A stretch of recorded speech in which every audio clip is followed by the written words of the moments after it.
I think we've got, bulk of the people here. So what we'll do is we'll go ahead and for those of you that maybe don't know, Dale, Dale runs an incredibly insightful training organization for salespeople. And if you don't mind, before you start teaching, telling the group a little bit about what the mission is, what you're doing, and all that stuff. I've been able to work with Dale for a couple of years now. Yeah. Seems like we're always sharing the stage and doing things together, and always brings really substantive support to the agents. So I would recommend, and I'm going to highlight some things and interrupt Dale occasionally, but try to get something to write with, or if you can't write, you're driving, then I'll try to summarize some points for you, because I think you would agree, Dale, we want them to take something home with them. So. Oh, absolutely. Yeah, that's where I get the juice out of this. And you asked for me to share sort of the mission and the perspective of what I'm doing in my company. And I started my coaching and training company. I mean, I don't know if you know this, Barry, but you can't really step outside without stepping in some coaching or training offering, right? It's all over the place. So there's a lot of people out there, but in my experience of building and running inside sales departments and running sales teams, listen, I was a salesperson for a long time. I don't actively sell anymore, but I was in the fight. I was in the struggle. I know how hard it is. I know what getting punched in the face is like. I was primarily a phone-based prospector, right? So believe me, I know the fight. And then in trying to run a team and trying to make it profitable, trying to get trying to achieve through others, as I'm sure you can testify to, can be very difficult and frustrating sometimes. Definitely. So if you combine the fact that I know what it's like to get punched in the face, and I have to teach other people how to get punched in the face, I discovered that I wanted to have a really high level way of being able to quickly teach people how to employ ninja moves when they're talking to leads, right? Because if I'm a hardcore prospector for 6 years and you just started today, it's virtually impossible for me to articulate to you how to know what I know and how to do what I do, and it would be almost impossible for you to actually do it. So in my training and coaching company, what we've done is done our best to say, hey, what do high-level salespeople do? What do they intuitively know? What perspectives do they have? And how can we condense that and then teach it to a new person? And so we've put that into these principles that I'm going to be teaching everybody today. And really my purpose is to take the sting out of some of those face punches and help people knock down the curve of their learning and be able to increase their skills more quickly and be able to enjoy having conversations with leads and not be afraid of it. Yeah, that's a great mission statement, man. And this is why we have you on, because honestly, I feel like we get punched in the face a little bit more when we're talking to people that don't know what they want yet, and so they don't want to talk to us. And yes. that's the dynamic. And so I think what you're about to share is incredibly relevant to the group. So if you want to go ahead and start with kind of reviewing some of that content for everybody, I think that'd be amazing. Okay, great. Yeah, you mentioned getting punched in the face by people who don't know what they want yet. I joke that we're like police, right? Nobody wants to talk to us until they need us, just like police officers. And so I remind my fellow salespeople out there that we are dirty salespeople that are not to be trusted in the eyes of a lot of leads who aren't ready for us yet. And that's okay. As long as you have that understanding, you can really improve the kind of language that you're using so that you don't scare them off. And that's really important. The higher up they are in that funnel, you really need to understand that. Yeah, no, that makes a lot of sense. Let me share my screen over here. Okay, can you see my poster over here? My snacky poster that my awesome graphic designer laid out for me. So this is what I'm going to be talking about today with everybody. And I usually like to start here because like we joked about, there are coaches and trainers all over the place. I mean, a simple Google search for real estate scripts will turn up an endless stream of stuff that you could get and use, right? However, when I said that what we did is we boiled down some really high level skills and internal knowledge into principles, I find that there aren't many other companies out there that are teaching these things to people, at least not at an entry level, right? Or even at an intermediate level, if they are. And so I talk about these principles because it kind of underpins a lot of things that we do with our clients live, where we're role playing these things, we're practicing these things. And when we do a lot of call review with our clients, when we're listening to their calls, we're listening for these things, these principles here. And once people get them and they understand them, it's one thing for me to tell you something. Hey, Barry, principle A, this is how it works. You're like, yeah, I totally got that, man. It's great. And I'm like, great. Now demonstrate that back to me, Barry. And you're going to kind of screw it up, and I got to remind you, and then you'll get good at it, right? And you can role play, and you sound amazing. And then I can listen to your call, and you totally shit the bed, and you're like, don't do any of that. And I'm like, Barry, what happened? You, sorry, buddy. I almost spit my coffee out. That was amazing. Well timed. Sorry, didn't mean to catch you off guard. But you know, like the proof is in the pudding. You know, you can act it really good, but let's see if you can really do it. You stayed at the holiday. Let's see if you actually fly the plane today. And you just have to go back and around. So these principles, I'm going to teach these to everybody today. They're going to make sense to you conceptually as I go through these. Doesn't mean that you're going to be able to execute them. So let me zoom in here. We'll get started with the first one. One of the things, the reason I put this on top is that one of the core principles that we teach every ISA or agent when they're having conversations with a lead is that they want to focus on now, sooner, or logical next step in that order. What that means is no matter whom I'm talking to, no matter what this person is, where the lead came from, if we're discussing real estate, I want to find out, Barry, can you do it now? Will you do it now? Is it possible for you to do it now, right? And if you're saying not now, Dale, in any capacity, I'm going to ask my questions to you to really test now, because I'm going to stay fixated on it. Why not now? Why can't it be now? Why can't you do it now? Why won't you do it now? Those kind of questions. And if you convince me beyond the shadow of a doubt it won't be now, can't be now, then I'm going to say, okay, great. Well, then can we do it sooner? Can you buy sooner? Can you move sooner? Can you sign sooner? Can we meet sooner? Right? That's what the principle is, and that's what I'm going to be asking you. And if you convince me beyond the shadow of a doubt, won't be now, can't be now, won't be sooner, can't be sooner, then I'm going to move on to a logical next step with you and have you in my system as a nurture. So let me break this down. The purpose of this is to direct your questioning, right? The now and sooner is to direct the questioning. I'll give you an example. Here's where we came up with this and what we hear frequently. Whatever your intro script is to an internet lead, ours is, hey, Barry, thanks for registering on our website to look at homes for sale. Are you planning on buying in the next few months, or are you just window shopping at this point? And if Barry, if you said, you know what, Dale, I'm going to be buying, but it probably won't be until summer of next year. Did Barry just say that he was going to do it now? No, he didn't, right? And so rather than me going along with this misconception that you should buy next summer and asking you, oh, great, well, what kind of houses are you looking for next summer? I'm going to stay with now and instead ask you something like, oh, Barry, what's important about buying next summer? That's where my line of questioning goes. It goes with now. It stays with now until you've sufficiently explained it to me. Now say that again, the phrase that you use to point out the now. Barry, what's important about buying next summer?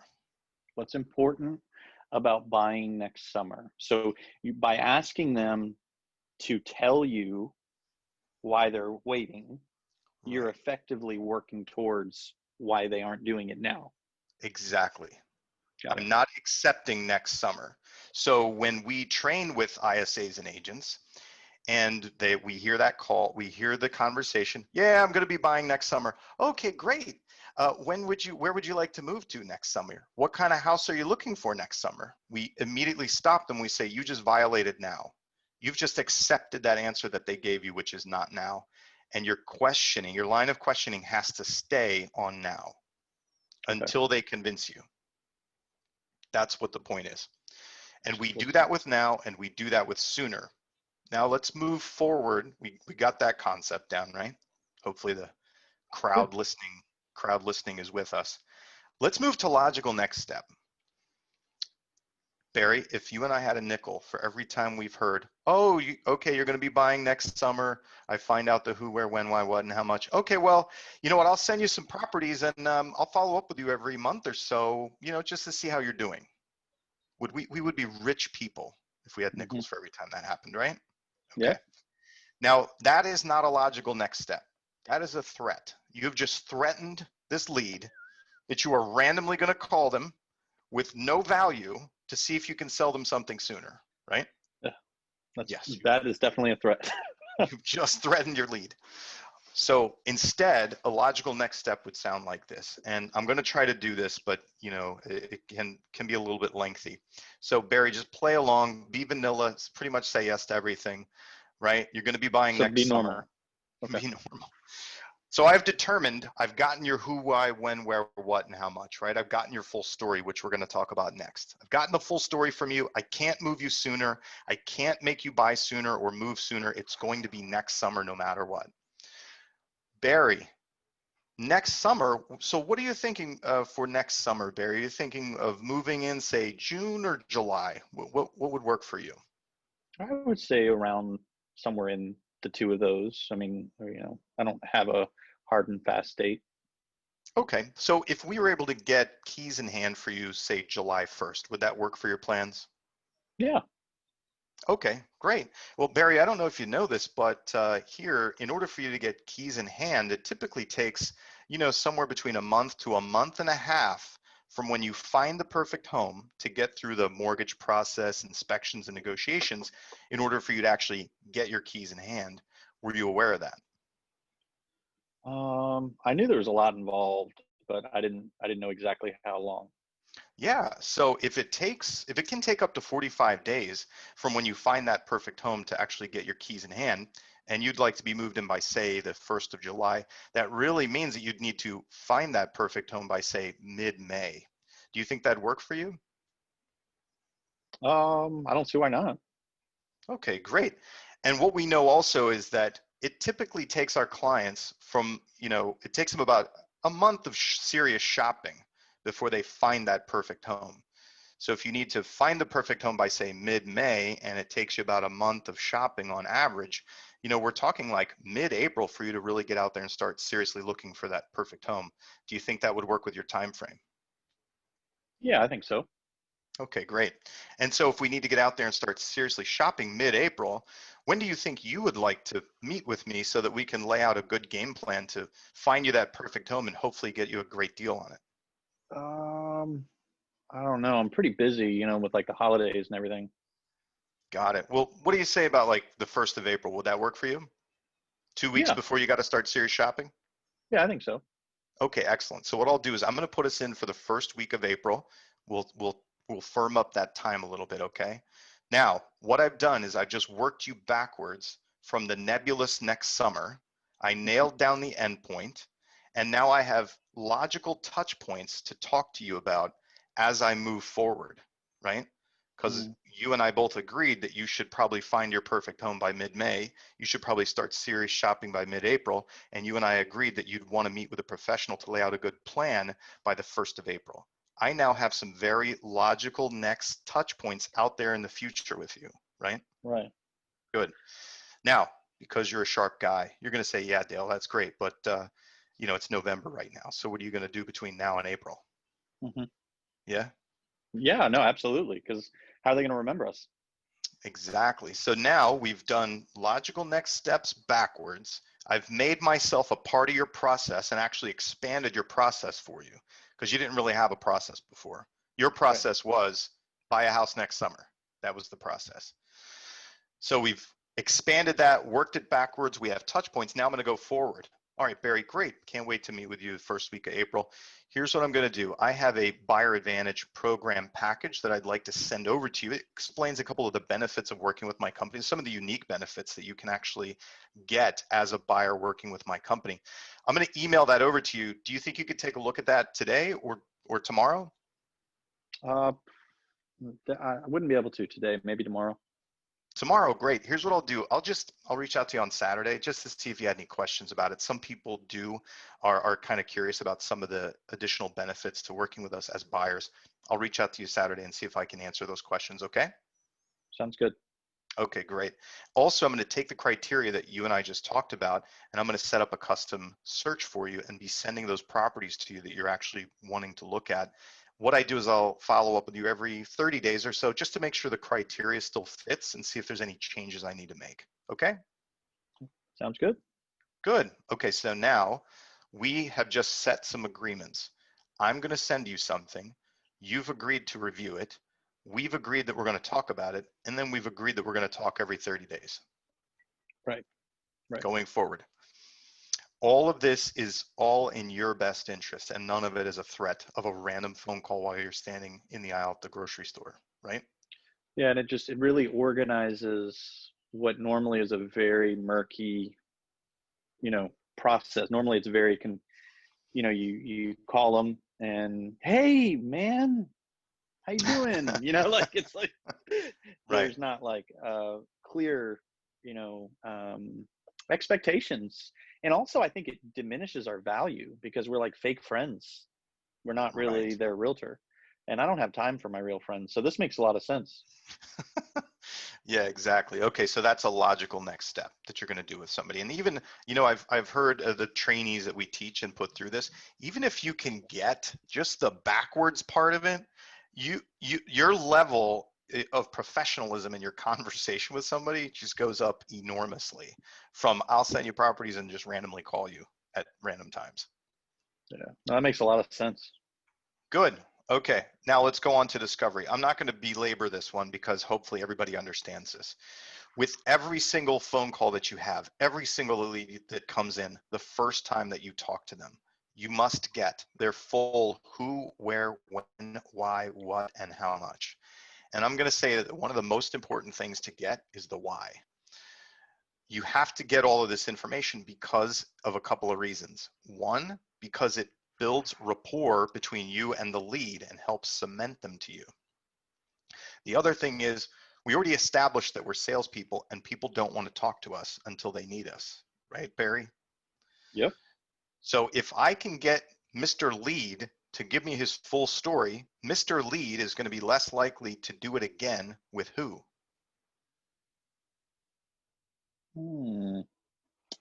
Good question. My competitors, the next scary salesperson that he talks to. That's who he's going to be less likely to give his full story to because he did it already. He's like, you know how the NAR statistics say that some crazy high percentage of people work with the first agent they meet? Yes, it's really high. It's because people don't like salespeople. That's why. If you find the devil that you can deal with, you don't go looking for another one, right? That's why. It's stressful. Yeah, no, it So makes sense. yeah, so why would I need to, if you're a good enough, if I like you and I'm bonded to you and all those other salespeople now are scary, it protects your leads and closes the door behind you. That's why you need to get that full story. Makes total sense. Yeah. All right, good. And the reason I put that on there is it seems really logical, right? But I promise you, if you listened to, I don't know, any sample of any team's agents calls or even some of their ISA calls, you're going to find very quickly that there's big gaps in the information that they're obtaining, unless they're really highly trained. It ends up missing a lot. Let's go on to resistance, right? Let's go on to objections, because I would love it if everybody just did what we wanted to do when we want them to do it and who we want them to do it with. Unfortunately, that's not going to happen. So what we've done is we've broken down objections and objection handling into some processes that people can understand, okay? And the first thing is under resistance, and we're gonna make them right no matter what, and I left off stupid thing comes out of their mouth, right? I'm a for sale by owner. I failed with selling it with an agent. I'm going to raise the price and sell it myself. Oh, okay, great. Yeah, you probably can. That's really stupid, but I'm not going to make you wrong, right? That makes no sense what you just said. Yeah, I don't I compliment. It's just easier for me, but it's the same goal. I would say something like, and I'm interested to hear what you think. Okay, you just hired someone to do it. It didn't work, and you're selling it for more. What do you do for a living? That's incredibly confident. Like I'm gonna like gush all over them with compliments because So, but same thing though. Same thing. Make them right no matter what. Yeah, because they already think they're right. And how much do we like somebody who points out our flaws that we're not aware of? We pretty No, much hate them, right? Nobody I likes mean, that. yeah, Yeah. So we're going to make them right no matter what. We don't make them wrong. And it's an important thing. I say that and everybody's like, uh-huh, uh-huh, uh-huh. We have this thing we play called the question game, where I read an objection and I make people ask direct questions to my objection without making me wrong or even sounding like they disagree with me. It's a really fun exercise we do. And if you want, I'd love to come back at some point and play the question game with your audience. yeah. I think it'd be fun. It's a lot of fun. So we're going to make them right no matter what. And then we follow the no. This is a really core piece of our training. You notice back when we were doing now, and I gave you this scenario of, yeah, I'm planning on buying next summer, right? So did you say that you were going to buy now? No, you didn't. That is your no to me. If I look at it as, I want to buy or sell real estate with you today, anything else that you say that is contrary to that is your no. So if I'm like, Barry, I want to sell you a house today, and you say, well, I'm not buying a house until next summer, that's your no. My line of questioning, similar to what I did earlier, needs to follow your no. That's the whole concept of it, right? Barry, can I sell you a house today? No, I'm going to be buying a house next summer. Okay, great, Barry. What's important about buying next summer? That's where my line of questioning goes. It follows your no until I can get all the way down to outcomes, which you see over here under PPO. And what we teach people is that all objections are made of 3 parts from someone. And these are the story objections, not just the, oh, I'm busy, I can't talk, or I'm not interested. Right. But story objections like, well, no, I can't buy a house from you right now because I'm going to buy one next summer. And I'm going to buy it with my aunt who just got her license, right? A story objection. So they're all made up of 3 pieces, which is that leads perspective. It's what they think they know, what experience they have, what they heard on TV, what they imagined. And that perspective informs their process. And their process is what they're going to do or how they're going to do it or who they're going to do it with or not do it at all, right? That's their process. And they're going to follow that process because they believe that it's going to get them a certain set of outcomes. Outcomes being what they're going to gain or avoid by doing it that way. So if we can follow the no and get enough information on their perspective and their process, and most importantly, their outcomes, what are you trying to get, Barry, right? By waiting until next summer, what unique outcome are you going to get, right? By working with your aunt, what unique outcome are you going to get? Because once I can figure out what your outcomes are, that's actually what you're saying yes to. Does that make sense to everybody listening? Yeah, it makes perfect sense. And now when you're going over the PPO, do you find a lot of times the person really doesn't have a unique outcome? What we find is that usually there's kind of a finite set of outcomes, and there's usually multiple outcomes. And they are usually things like the very basic, which is, I want to get the most money. I want to save the most money. Or I want to ensure that something is going to happen. I want to guarantee that something's going to happen. Or I've already made a decision and that's easy, and thinking about doing anything else is hard. I want easy, right? Those are outcomes. And even when we talk about, let's say, a relationship one, this is one of the hardest objections is, I'm going to work with my family member, right? Who I like and I believe can do a good job. That's probably one of the most difficult objections to deal with. And what they're saying there is, I've got several outcomes on this. I want to protect a relationship. I want to protect my sense of self. I want to avoid a difficult conversation, and I want a guarantee, right? Right. That's what they're saying over there. And so even in that instance, That's just a series of outcomes that somebody wants. So yeah, it can be super simple, like, hey, why do you want to sell it yourself? Because I believe I can get the most money, and I believe it'll get done this way. Those are pretty Right. simple outcomes. Got it. So once you can get down to those, you can here sell what they are buying, right? Mm, These outcomes are what you're buying. I want to sell what you're buying.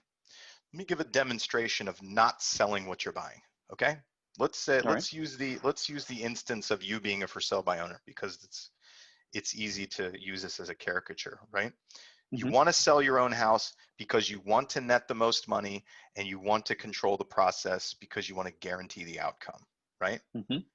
Now, this would be an example of things we hear agents do that would not be selling your outcomes. Oh, Barry, well, I don't know if you know this, but we're the top team in the area, and we have a huge staff that is very specialized and can answer your calls at any time, day or night. So you should list with us. Mm-hmm. That didn't sell any of the 3 outcomes that you wanted. Right.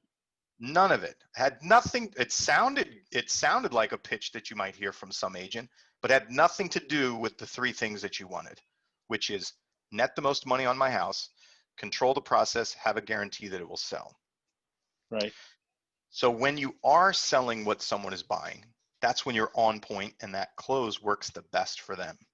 But let's go back to the example of you being the for sale by owner, right? You believe that you doing it yourself is going to cause you to net the most money, control the process, and guarantee that it's going to happen.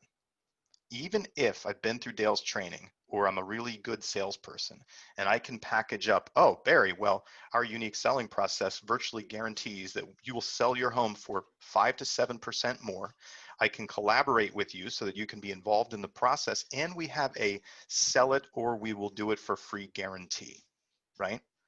Even if I could be that good, there is still a reason that you would say no to me, which is you think you already have that, right? I might have made it sound fancier, but you already believe you're going to get those things.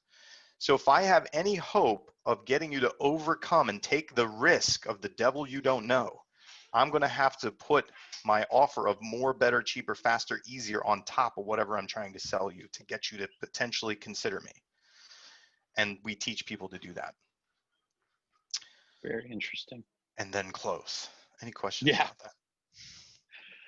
Yeah. Well, I mean, now is the close going back to the why not now, more or less?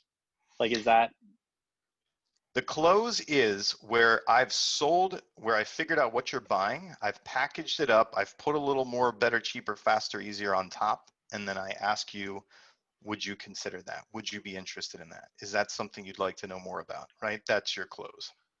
got it? Got it. That's where I'm Got it. asking you to take action. So, okay. So before we ask the group if they have any questions, some things that come to mind, and you might have already decided you're going to go over this, but how would someone start to put this into practice? So when we work on this with people, this is, again, the reason I wanted to explain that we put all these principles onto a poster, but that, we run entire sessions just around now or sooner. We Mm-hmm. run entire teaching sessions just around logical next step. So the truth is, I don't know how they would take this stuff and immediately implement it, but what I would say is pick one of these things. If you Okay. could, let's say that you pick follow the no, which is a little bit more of a simple one is that you right now know how to ask the full who, where, when, why, what, and how much, right? Have a set of those questions for yourself and put them on a sheet in your office, right? You could pick that one principle and make a commitment that in every conversation that you have going forward with a lead, you're always going to make sure that you get that full thing. So I would say pick one of these principles that you're going to implement. Don't try to do all of these at once. Yeah, no, that makes a lot of sense. I think what's cool about this is really, I was on my huddle this morning, and I was telling this one particular agent, she's really nice, and you can just tell the way she deals with people. She doesn't Like if they want something, she just does what they want, which is great if they want a house, but normally they don't. So it doesn't end up, being a fruitful discussion. I said to the agent, I said, that moment where you offer something and they say no and you're uncomfortable. And I said, it's that moment when you normally in most social settings would back up off the phone or walk out of the room or say, have a good day. Now, I said, in that moment of discomfort, you have to be aware I'm uncomfortable because they're not agreeing with me. And you need to learn how to navigate that moment. And I said, and honestly, I truly believe that's the difference between you selling a lot of real estate and not. It comes down to, and I'm oversimplifying, but if somebody can work through that moment of opposition and use tools like what you've just gone over, I mean, it's going to dramatically impact their income. I mean, it Oh yeah, truly is. hugely. Let's take the principle of PPO process. Really, when I teach people that, and I pointed this out, what I'm teaching you is that every no that you get is a yes to something. You have to Mm-hmm. figure out, what is this person saying yes to? And when you can make that mental shift, that perspective shift with your salespeople, they Mm-hmm. don't even need to get the confidence up to stay in that conversation. They're already excited. They're like, oh no, oh great. That means you're saying yes to something. Let me figure out what it is. Let me Right. figure out how to ask Right. you questions to get down to that. Right. Right? Right. No, that's really good. And I find there's a lot of really good people that are really crummy at selling things. And they're really good servers. Oh, you want 3 bedroom, 2 bath? When do you want to see it? Saturday at 10? Okay, let's go. Do you want fries with that? Like it's very transactional, like, but I was a crappy salesperson in a different way. I was that oh yeah. crappy salesperson that just wanted to argue with you and wanted to sort of force a sale down your throat. Yeah. And Well, so I was the opposite of the order taker, right? I was like, yeah. I don't give a shit what you want. I showed you a 3 bedroom house. You wanted a 3 bedroom house. Buy this house. Why don't you want to buy? Why aren't you returning my calls now? That's so weird, right? So yeah, so you've evolved a lot. Yes, a long way. Everybody has a journey, right? Right. I didn't come out of the womb knowing this stuff, right? It definitely came from experience and personal growth and realizing that I have to actually give a shit about what somebody else cares about in order for us to mutually do anything together. Yeah. No, it's really good. And what I like about this poster in the review is it really puts action behind a lot of the principles of, working through the conversation. I have found that agents have the most trouble, they're nervous. And so the part of their brain that they're using in that moment, that whole fight or flight thing, it's not logical, it's not pragmatic, it's not well thought out. And so, to be able to start to have something to defer to, like, honestly, I think the poster is really good. I've got 4 questions that I keep behind, my agents keep behind their desk because, they ask a question, it falls flat, and they're like, What do I do now? yeah, yeah, yeah. And they just look up and they just ask one, and it's what's worked for them, it's what's worked for me. But I think this would, when applied appropriately, I think it would make it more fruitful because we're depending on them answering questions the right way instead of kind of shaping the conversation the way that you've kind of reviewed. Yeah, So really that's what. interesting. Thank you. That's what I realized was that the reason that scripts fail people, the reason that they Mhm. don't work, and I mean this is common knowledge, right? The joke is the reason the scripts don't work is because the lead doesn't follow the script or the lead doesn't know the script, right? Right. I mean this is self-admittedly, coaches and trainers will say that, and we know that as an industry. But what I want to do is teach people a set of principles. It's like uh, you know, once I teach you how to get your bait, set it on your hook, have your rod and reel set up properly, how to cast, where to cast, and what to look for. Once you know those principles, right? It's the teach a man to fish principle. Hmm. You just have to break it down so you can actually teach them that. Right. And then they can just do it on the fly, and they can, depending on what the conditions are, they can dance with it. So, it's like, how do you teach somebody how to dance? There's not a script for dancing. They teach Right. you So there's principles of dancing, but there's no script for dancing. Yeah. I think they used to have those like footprint things they would put Yeah, the down and stuff. footprint.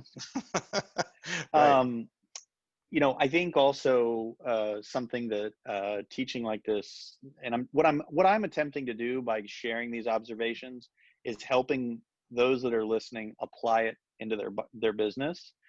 But I feel like a lot of agents are accidentally, they kind of have this victim mindset of like, the leads aren't good, or the market's bad, or nobody's answering, or I can't get my computer to work. It's always like what's happening to me. And it's a scary place to need everything around me to be right for me to make money. So an example is, to me, it's incredibly scary to call people until someone says, yes, I want to buy a home soon. Like, I don't want to relegate my career to luck. I mean, I just don't, nor It's am I hard. interested in working that hard. Yeah, just, ooh. That's what I And did so, for years. It sucks. yeah, so to me, this should be very empowering for those of you that don't sell a lot of real estate, and you've got these leads, and the leads are bad and nobody's answering. What I want you to hear is two people that came to sales very differently, but are coming to the same place. We're both, investing in others, but we're doing it in a way that actually adds value to them. And I don't worry about where my next paycheck is coming from anymore. I know that all I got to do, Dale, there was a period where my agents, they really didn't like Ylopo leads. Some of them did, but a lot of the top producers, they didn't, because they had figured out their stick with Zillow, and it was kind of like always the same conversation when you want to see the home. Hmm. And so every Friday for like 3 months, all I did for our sales meeting was call on speakerphone for an hour. And I always set I always set at least one buyer and one seller appointment Nice. every single time, because of this. Yeah. We're not selling vacuum cleaners here. People want a house. They do. So Yeah. Absolutely. That's when we're teaching people, I mean, I say that every virtually every single lead, quote unquote, is valuable and will eventually buy or sell real estate. And those Ylopo leads that you're talking to today are the Zillow leads that you would otherwise talk to 4 months or 5 or 7 months from now, right? All you're doing is fishing upstream. It's the same people. They just have a different perspective right now, right? And yeah, if you can understand that, then you can accommodate for it, not take it personally. I think that's what you have to do. You have to not take it. You can't pin your self identity on how ready the leads are that you talk to.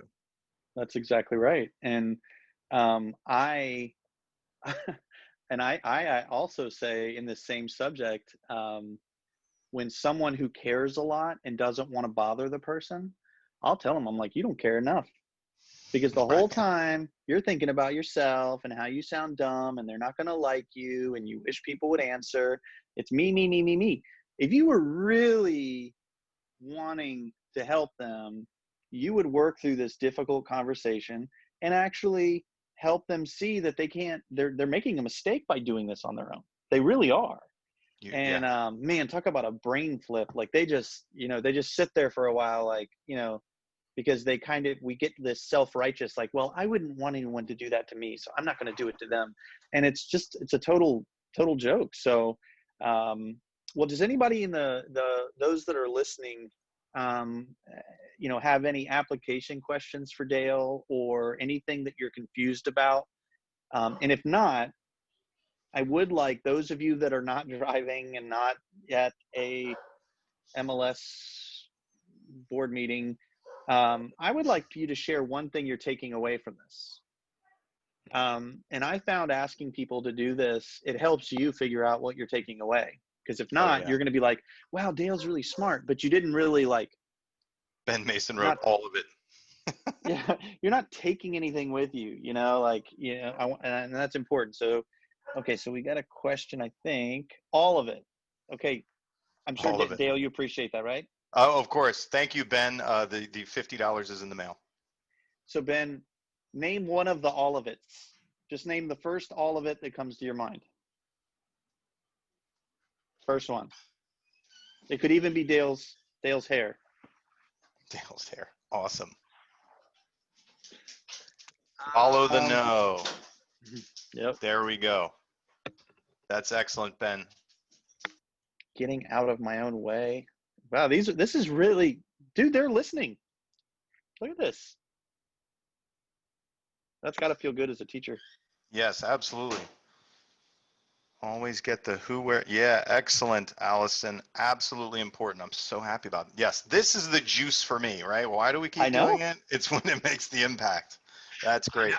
Yeah, they're listening. This is really cool, man. There we go. Yeah, just so that you guys know, this is not just so I can buy hair care products. This is because I really enjoy the fact that you guys get an impact out of this.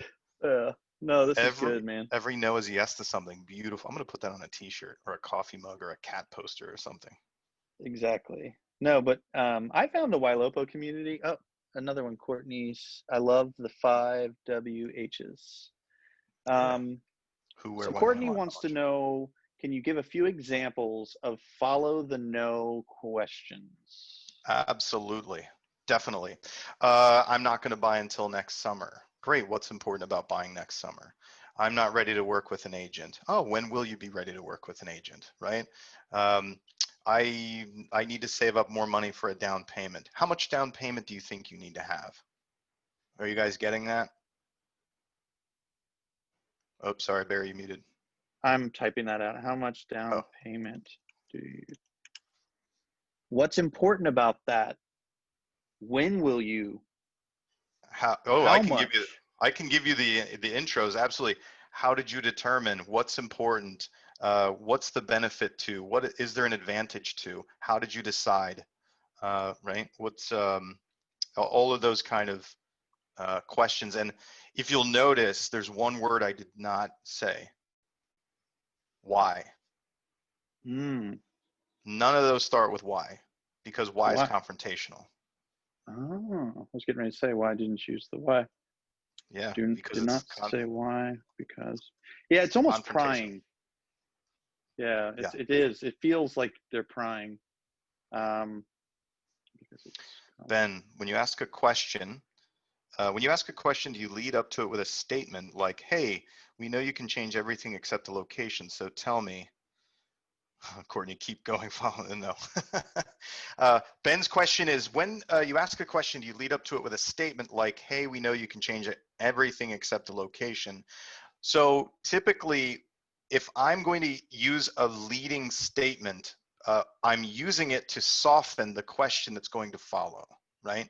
So, and I won't, in that leading question, I'm not going to introduce new information or an argument. What I'm going to do is I'm going to restate some facet or some objection that you would otherwise give me. So for instance, let's use the Barry's going to buy next summer.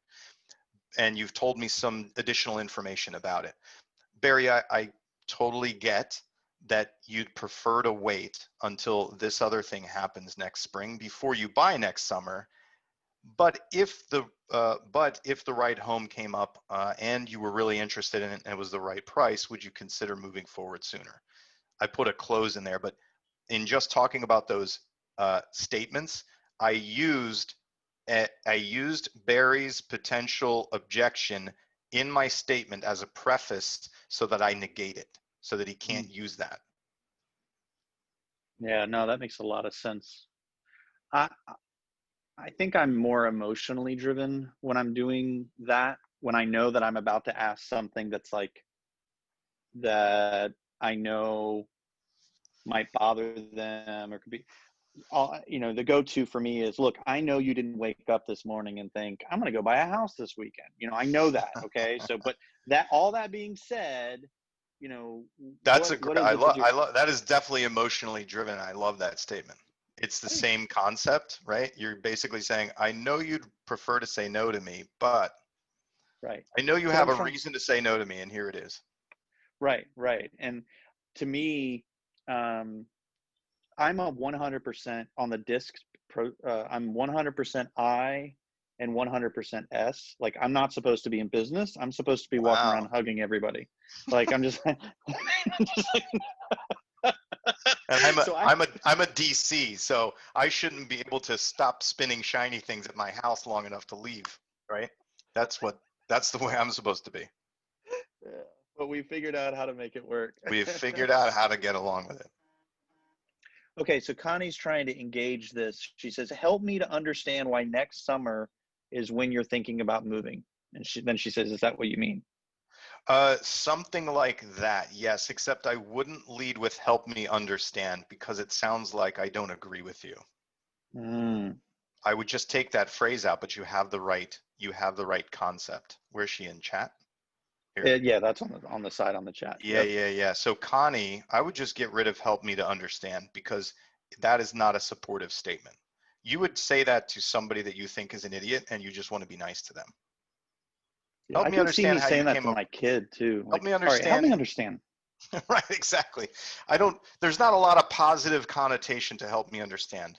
But instead you heard me ask something like, oh, Barry, what's important about buying next summer? That's supportive, right? It's coming from a place of, I tell my agents, like, pretend you are super curious about this person. Yeah. Like, what, you know, you're interested in what makes them tick. I said, at least pretend. Hopefully you get to the point that you are interested, because now I am. Like, now Yeah. I actually, when I'm talking to somebody and they tell me something unique, I don't know why, but I just really want to hear more about it. Maybe Yeah. I became who I was training myself to be. I don't know. Yeah. But Similar to that, so we do the question game and we ask these really great questions into the face of an objection. And when agents struggle with it, I say, listen, pretend that whatever that objection is the best thing you've ever heard, and you want to figure out how you can do it too. Now ask your question, and you can basically say anything. And if you right. have that kind of energy, they don't get triggered. Well, it's funny you say that, because when they tell me they're waiting a year, which is what a lot of people say, I tell my agents, I said, if somebody says that to me, I'm going to say, okay, I don't know what I'm having for dinner tonight. How do you plan a year ahead? Like, how do you, like, I don't even understand what that looks like. And Tell me. nine times out of 10, they don't know what that looks like. So Great. let's see. So I'm gonna need I to know you wrap got a up hard real stop. quick. Yep. I got a training I gotta get to. I gotta shape young minds directly All right. after this. So I can speak for a lot of people that I think they found this really helpful. You've got a unique teaching style, and also you've got the way that you're presenting it. I think this is really needed. So I think I speak for the community, man. If you would be open to doing it again, I'd love to have you come back, and let's just keep doing this. And however we can support you in that, man, all about Great. it. Yeah, I'd love to. I love doing this stuff, and like I said, we laughed about it, but I really do get the juice out of making an impact with people. If I do a training and I don't make an impact, I get upset about that. Yeah. No, well, I'm the same way. That's why I asked them to share what their feedback was, because that's what I would want you to do for me if the circumstances were flipped around. So Nice, same way, excellent. same way. I'll keep that in mind, Barry. By the way, that poster I sent it to Kiwi. If you guys want to zhuzh it up with some Ylopo logos and send it out to your people, they're more than welcome to have that. What do you want us to what it up? Oh, zhuzh. You don't want to use that What's word? what's Zhuzh. zhuzh? Like zhuzh my hair up. You know what I mean? Like fancy it up. I've never That's heard that. I'm going to use it 3 times in a sentence today. I can't spell it for you. It's an East Coast thing. Zhuzh. Okay. Yeah. Where can people sign up? Well, they can go to smartinsidesales.com. It's Conversion University is where these principles come from. Conversion University is, you had the video portion of that, Barry. By the way, for Ylopo listeners, if you are a follow-up boss client, you get the video portion as a member. That's But important to wait, know. there's more. No, I'm But just wait, kidding. there's more. You get the video Actually, portion as a follow-up boss member. there's a few more comments before I know you got to get off, but Sure. Dale makes me feel special with his great questions. I feel taken care of. How Did you often write do you do that, the Barry? question game? I didn't write that. No, Courtney did. And Thank you, then Courtney. Ben says, brilliant, no fluff or my 3-year-old's in the room, so I'm just going to leave that off. But basically, he thinks you're brilliant. And then Thank you, Ben. Courtney, where can people sign up? So we got that. And then, oh, Darren says he likes open houses because he takes people and really care about why they're there and so on. Usually, don't get a lot of rejections. That's Okay. great. All right, man. Yeah. How to get the videos. Stacy asked your Follow Up Boss member. Stacy, go into the Follow Up Boss Facebook group. There's a link for members where basically you just have to enter your email address. And if you're a Facebook, if you're a Follow Up Boss member user, then you can get access to the video portion. Nice. Awesome. Excellent. Kiwi, thank you so much. Thanks for setting this up, man. I know the community's better for it. Dale, have a great day. Thank you so much, guys. I really appreciate the time.